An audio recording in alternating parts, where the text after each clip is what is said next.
अरविंद केजरीवाल जिन्होंने अपनी राजनीति की शुरुआत की थी एक आंदोलन से, भ्रष्टाचार के खिलाफ लड़ाई से, आज भ्रष्टाचार के आरोपों में ईडी की गिरफ्त में है।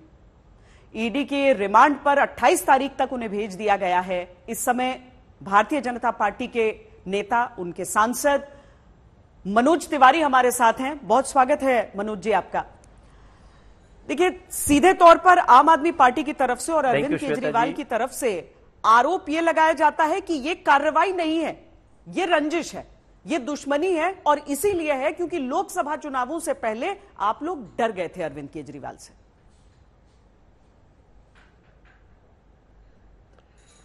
देखिए श्वेता जी, अब इन बातों का कोई अर्थ नहीं रह गया है।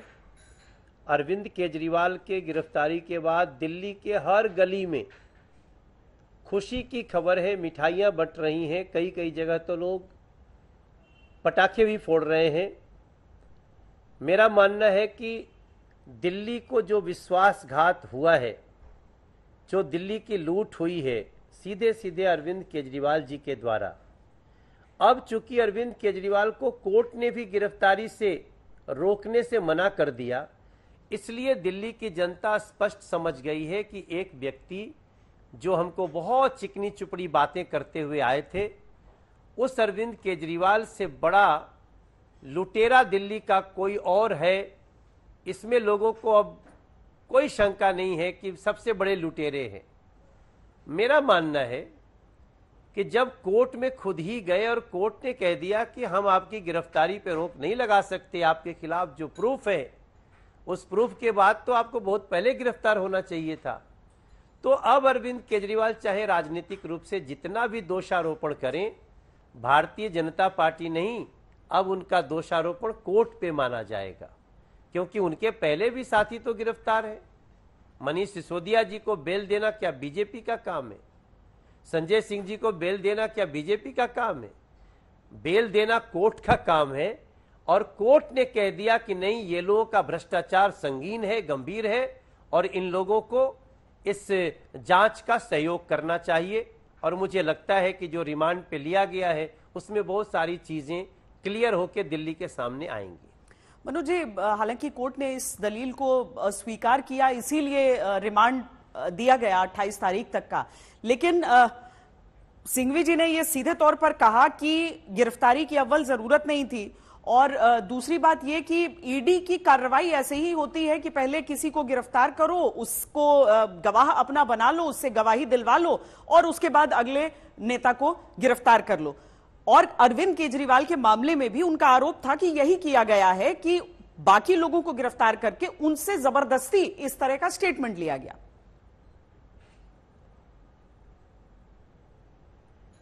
श्वेता जी, मेरा मानना है जब भी कोई अपराध होता है तो उसमें गवाहों की बहुत बड़ी भूमिका होती है, और जैसा कल कोर्ट में हुआ, माननीय हाईकोर्ट के जस्टिस ने भी प्रूफ मांगा, प्रूफ ईडी ने दिखाया, और प्रूफ देखने के बाद ही माननीय जस्टिस महोदय को कहना पड़ा कि हम आपकी गिरफ्तारी पर रोक नहीं लगा सकते, आप जांच में शामिल होइए।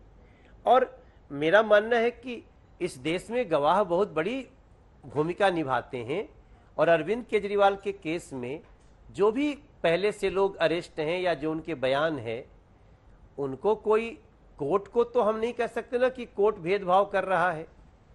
हम ये तो नहीं कह सकते कि मनीष सिसोदिया जी के मामले में, संजय सिंह के मामले में या सत्येंद्र जैन के मामले में कोर्ट भी भेदभाव कर रहा है। कोर्ट के सामने सारी स्थितियां स्पष्ट हैं, और 28 तारीख तक बाकी चीजें स्पष्ट हो जाएंगी। इसलिए ये आम आदमी पार्टी का जो मोडस ऑपरेंडी रहा है कि हम पुराने राजनीतिक तेवर में अपने को झूठी झूठी बातों से हम बेगुनाह साबित करने की कोशिश करेंगे, यहाँ तो या तो प्रूफ चलेगा या तो गवाह चलेंगे, और मुझे लगता है कि उसका लोकतंत्र में बहुत जगह है। आपको लगता है ये लेवल प्लेइंग फील्ड है जो विपक्ष के सभी नेता कह रहे हैं कि इस तरीके से तो सारे विपक्ष के नेताओं को अपने रास्ते से अलग कर दो, साफ कर दो, और उसके बाद लोकसभा चुनाव में फिर 400 पार किया, फिर 500 पार की बात कर लो? नहीं, विपक्ष में बहुत सारे नेता हैं जो बहुत बुरी तरह से अटैक करते हैं। क्या वो सभी इस घेरे में थोड़ी हैं? सभी जेल में थोड़ी हैं। बहुत बड़े बड़े नेता हैं जिन्होंने सरकार को भी कोसा है, मोदी जी को भी क्या नहीं भद्दी गालियां दी हैं, लेकिन उनके साथ ऐसा नहीं हुआ क्योंकि उनका कई मामला है, लेकिन वो भ्रष्टाचार के मामले कुछ अलग तरह के हैं, कोई बेल पे है। मेरा मानना है अरविंद केजरीवाल के केस में बिल्कुल डिफरेंट है। और दूसरी चीज, श्वेता जी, जनता की भी हाय लगती है, दिल्ली के महिलाओं की भी हाय लगी अरविंद केजरीवाल जी को। जिस समय दिल्ली की महिलाएं शराब के दुकानों को खोलने के रोकने के लिए कभी जो घर से नहीं निकली वो भी जाकर के महिला वो प्रदर्शन कर रही है, चिल्ला रही है, चीख रही है, रो रही है, मेरे बच्चे को शराबी मत बनाओ, हमारे बच्चे के भविष्य से मत खेलो। आज उनकी हाय लगी है। आज दिल्ली के लोगों को जो गंदा पानी पीने को मिल रहा है, जो गंदी हवा से सामना हो रहा है, जो गंदी जमुना जी से, प्रदूषित हवा से और टूटी गलियों से, आपको मैं आज तक के चलन पे बताऊं कि दिल्ली के बुजुर्गों का पेंशन 2018 से रोक दिया गया है। दिल्ली में 9 साल से किसी गरीब का एक नया राशन कार्ड नहीं बना है। क्या ये लोग अरविंद केजरीवाल जी की आरती उतारेंगे? पर ये सबकी हाय लगी है इनको। मनोज जी, ये बताइए ना, 3 बार मुख्यमंत्री रहे, का काम किया है वो कभी भी क्षम्य नहीं हो सकता। 3 बार मुख्यमंत्री रहे, एमसीडी के चुनाव आम आदमी पार्टी ने यहां पर जीत लिए। सबसे बड़ी चुनौती तो आप लोगों को अरविंद केजरीवाल से ही थी ना, जेल के अंदर। अब वो अगर वो ईडी की गिरफ्त में रहेंगे, वो प्रचार नहीं कर सकेंगे, तो ये तो राहत ही लेकर आएगी ना आप लोगों के लिए।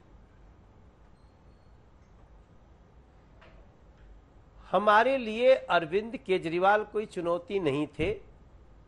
वो उनकी झूठी बातें, उनके द्वारा बोला हुआ झूठ, उनके द्वारा अपने बच्चों की खाई हुई झूठी कसम, ये सब जरूर कुछ देर तक भ्रमित करने का काम की।